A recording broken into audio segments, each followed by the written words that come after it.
भागवत जी के महात्मा का परिचय बताया है कि सच्चिदानंद रूपाय, यह भगवान का स्वरूप है। सत्य चित आनंद। सत्य का अर्थ क्या है? सत्य का अर्थ है जब हम नहीं थे तब भी वह परमात्मा था, जब हम हैं तब भी वह परमात्मा है, जब हम नहीं रहेंगे तब भी वह परमात्मा रहेगा। यह सत्य है, यह सत्य स्वरूप है। हम सभी लोगों को पता है ना कि हम लोगों की मृत्यु होनी है, आज नहीं तो कल। जिसने जन्म लिया है उसकी मृत्यु निश्चित है, वो सत्य है। जब किसी को ले जाया जाता है ना शमशान घाट, तो एक बात बोलते हैं ना, राम नाम सत्य है। बोलते हैं कि नहीं? क्यों बोला जाता कि राम का नाम हमेशा सत्य है और सत्य ही रहेगा। सूरज रहे चंद्रमा ना रहे, लेकिन भगवान का नाम हमेशा ही रहेगा। यह सत्य स्वरूप है। सत्य, जब इस सत्य स्वरूप को हम जान लेंगे तो क्या होगा? भगवान हमारे हृदय में, हमारे चित्त में विराजमान हो जाएंगे। कहते हैं कि इस कलयुग में एक सबसे अच्छा उपाय है और सबसे बड़ा अच्छा गुण भी है और सुलभता भी है। क्यों? क्योंकि यदि आप नेत्रों को बंद करके भगवान का ध्यान करोगे ना, वही चित्रपट आपके आंखों के सामने दिखना शुरू हो जाएंगे। ऐसा सतयुग त्रेता द्वापर में नहीं रहा जो इस कलयुग में है। जब भगवान के स्वरूप को हम जान लेंगे तो भगवान का चित्रपट है ना, हमारे गोपाल जी हमारे हृदय में निवास करने लगेंगे। क्या होगा फिर? आनंद। हमें आनंद की अनुभूति होगी। अच्छा, आनंद और सुख में अंतर क्या है? आनंद और सुख में अंतर क्या है कि कुछ लोग कहते हैं ना सुख और आनंद एक ही है। सुख अलग है और आनंद अलग है। जो भगवान के चरणों में प्रेम वश होकर के डूब जाए वो आनंद है, वह परमानंद है। और जो संसारिक सुखों में डूबे रहे वह सुख है। यदि किसी को रसगुल्ला छेना के बहुत पसंद है, उसको खिलाते जाइए आप। एक खाएगा, दो खाएगा, 5 खाएगा, 10 खाएगा, उसके बाद कहेगा बस तृप्त हो गया। उसकी इच्छा नहीं करेगी कि और खा लूं। लेकिन जो भगवान की कथा में रम गया है, जो सुनने वाला है, उसको कितनी भी कथा सुनाओ वो तो कहेगा और सुनाओ और सुनाओ, कहीं से भी लाओ, कहीं से भी सुनाओ। वह आनंद है। अब जैसे आप ताजमहल वगैरह देखने जाओगे तो वहां किसी ने आके पूछा आपको ताजमहल कैसा लगा? अच्छा लगा। यदि आप ब्रज धाम वृंदावन जाओगे और धाम वृंदावन से जब वापस लौट करके आओगे, कोई पूछेगा वृंदावन धाम कैसा लगा? अरे महाराज पूछिए ना, वहां के जैसा आनंद तो कहीं नहीं है। वहां पहुंच गए तो लगता था कि हम घर को जा ही ना, यहीं पर निवास हो जाए, भगवान के चरणों में मेरा यहीं पर प्रीति लग जाए, मैं यहां से जाऊं ना, भगवान के चरणों में नित दिन प्रार्थना करते रहूं। यही आनंद है। जब भगवान के इस आनंद स्वरूप में हम डूब जाएंगे ना, तो यही भगवान का स्वरूप है। सच्चिदानंद रूपाय। विश्वोत्पत्ति है तबे। करते क्या है? विश्व की उत्पत्ति का है कारण है वो। यह सारी सृष्टि उन्हीं से उत्पन्न हुई है।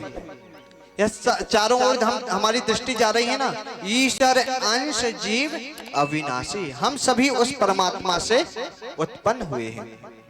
तो किसी ने प्रश्न किया महाराज चलिए ठीक है, भगवान का नाम, भगवान का स्वरूप भी बड़ा सुंदर है, भगवान ने सृष्टि भी बनाई है, तो हमारे लिए करते क्या है? कुछ तो करते होंगे। कहते हाँ, ताप पत्र है विनाश आया। जो 3 प्रकार के ताप है ना, उनको प्रभु क्या करते हैं? नष्ट करते हैं। श्री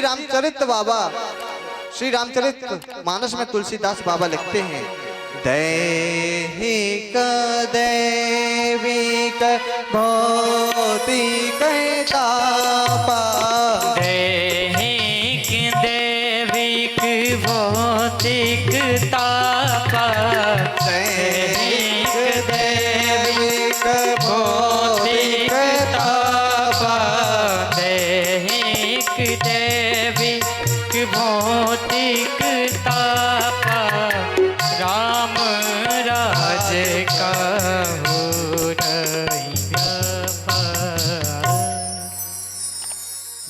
दैहिक दैविक भौतिक तापा राम राज्य काहू नहीं व्यापा।